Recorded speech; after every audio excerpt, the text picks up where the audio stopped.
Alors bonjour à tous, voici ce petit tuto pour essayer de monter donc un MVT type Millennium sur un châssis Generic Trigger, parce qu'on a constaté qu'effectivement c'était un petit peu la galère et qu'il n'y avait pas vraiment de tuto ni d'infos sur cette manip. Donc voilà, on va vous faire profiter de nos petits conseils si ça peut aider. Alors au départ, il faut savoir qu'on a choisi donc cet allumage parce que notre bloc CDI d'origine a lâché, sachant que ça vaut presque une soixantaine d'euros et qu'en plus il est bridé sur cette machine. Bon, on s'est dit que c'était le moment aussi de faire évoluer un petit peu ce modèle. Il faut savoir par contre qu'il y a quelques prérequis, notamment le fait que si vous disposez toujours du bas moteur d'origine, et ben le bloc MVT ne se montera pas pour deux raisons. La première, c'est que le cône mort, c'est un angle différent, ce qui fait qu'on n'arrive pas à coincer le volant magnétique en bonne position sur le vilebrequin, puisque les angles sont différents. Et puis de toute façon, on aurait été embêté de toute façon avec le fait que, premièrement, on n'a que deux vis sur la platine d'origine, alors que sur M6, on en compte trois. Bon, on aurait pu éventuellement aller ici et ici en faisant tourner la plaque, ça aurait fonctionné, mais on aurait de toute façon été emmerdé avec les deux vis ici du capteur d'origine dans laquelle la cloche vient taper. Donc il a déjà fallu effectivement récupérer un bas moteur d'origine AM6 pour que tout se monte correctement. Petite info complémentaire également sur le côté je démonte l'allumage d'origine, puisque faut savoir que vous voyez, le nôtre a vraiment bien souffert. Au final, il a quand même fallu qu'on perce des trous, qu'on se bricole un arrache-moyeu fait maison, parce que tout ce qu'on trouve dans le marché n'est quasiment pas compatible, à moins d'en acheter un spécifique, puisque pour le coup c'est un diamètre de 19, mais c'est un pas de 1,25 et pas un pas de 1. Donc à moins de mettre 15 euros dans le truc pour le démonter une fois et ne plus jamais s'en servir, bon, ça présente pas forcément beaucoup d'intérêt. Alors une fois qu'on dispose d'un vrai bas moteur d'AM6, qui vous vaudra d'ailleurs, on fera un autre tuto pour ça, mais la commande d'embrayage d'origine sur Generic arrive par ici. Sur les AM6, elle repart de l'autre côté, ce qui fait qu'on arrive à taper dans le carbu, ce qui nous a valu un petit bricolage et une pipe, de rallonger la pipe en fait pour décaler et pouvoir effectivement au final passer un nouveau câble de commande qui va sortir par la droite de la moto. Donc une fois qu'on a un vrai bas moteur, le montage en lui-même à l'intérieur du Millennium ne pose absolument aucun problème, hein, tout est compatible, enfin, ça se monte très très bien.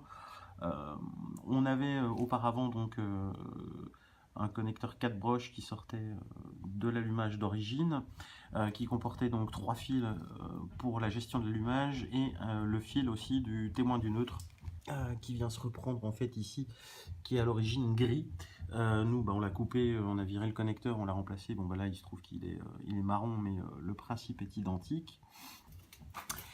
Et vous allez donc ensuite brancher, tel qu'expliqué dans la notice, assez facilement les câbles qui, en tout cas, vont ensemble, c'est-à-dire le noir et rouge, rouge et blanc, euh, qui vont au diagramme, la masse effectivement qu'on vient brancher ici, la masse du châssis qu'on retrouve là également, donc là-dessus il n'y a aucun problème. À la fin, il va vous rester finalement trois fils, il va vous rester un blanc, un jaune et au sortir du CDI, un noir et blanc. Alors le jaune et le blanc sont identiques, c'est une sortie 12 volts qui pour nous ne sert pas à grand chose, on a besoin que d'une seule, puisque la deuxième on n'a pas de pompe à eau, on n'a pas d'alimentation externe, un seul fil suffira. Il suffit donc de se rebrancher sur le fil blanc ou s'il est d'une autre couleur sur votre machine, en tout cas celui qui va directement à l'entrée du redresseur, qui va venir ensuite charger le reste de la batterie. J'en profite pour dire qu'il est toujours utile de se procurer le schéma de la moto qu'on trouve facilement sur le net, qui vous aidera quand même pas mal, même si voilà, les composants sont pas tous identiques forcément en fonction des années modèles, de même que les couleurs, mais bon, ça donne déjà une bonne idée du schéma de principe et ça aide quand même énormément.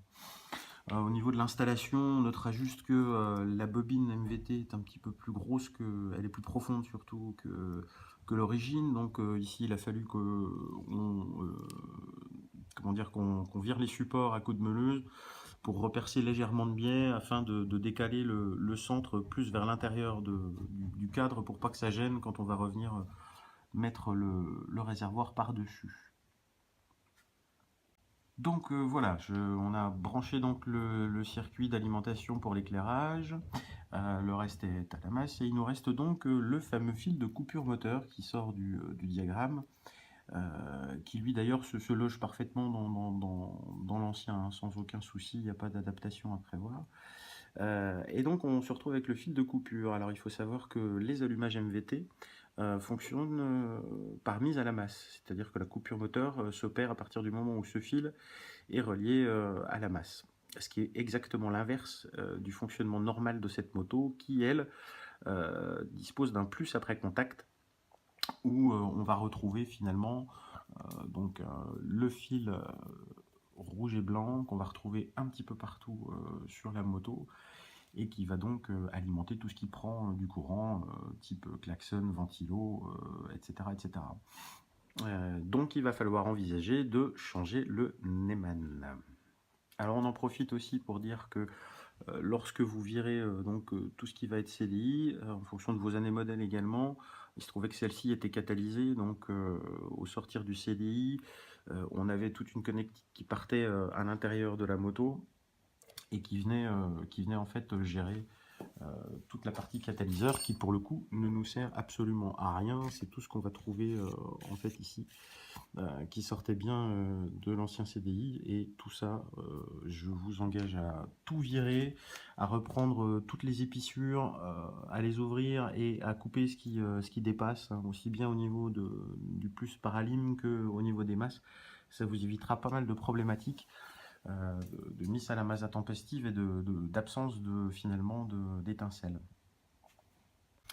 Donc, comme je le disais précédemment, cette moto à l'origine fonctionne avec une mise sous tension pour déverrouiller l'ensemble du système, alors que là, on se retrouve donc avec une obligation de mise à la masse pour couper couper le moteur en tout cas. Donc, il va falloir changer le Neumann, puisque le Neumann d'origine, tel qu'il était monté, ne dispose que de deux fils, hein, où on va trouver en fait tout simplement le fil du plus qui arrive de la batterie, et ensuite on repartait effectivement avec le plus après contact qui va alimenter toute la moto. Donc ça doit rester valable, mais néanmoins il faut pouvoir aussi mettre l'allumage à la masse pour pouvoir avoir une coupure moteur. Donc on a trouvé un petit Neumann à 4 fils voilà, sur un site de pièces détachées courant. On a dû payer ça une douzaine d'euros, donc c'est pas excessivement cher. Il faut juste bricoler effectivement la petite plaque de remplacement et on perd la fonction de bloc guidon. Enfin, il y a pire dans la vie. Donc au final, on a rallongé le fameux fil de la coupure qui sort d'ici. On le ramène donc effectivement au niveau de la tête de fourche. On va le brancher au zéro donc du nouveau Neumann. L'autre côté sera lui branché effectivement à la masse. Et puis après, on récupère nos circuits classiques qui eux seront en circuit après contact. Ce qui permet de récupérer la gestion classique de la moto. Et donc voilà, après avoir joué avec 15 km de Chatterton, de colliers divers et variés, on arrive à un résultat voilà, plutôt propre et qui normalement donc fonctionne. Voilà, il ne reste plus qu'à remonter la fin et on y sera.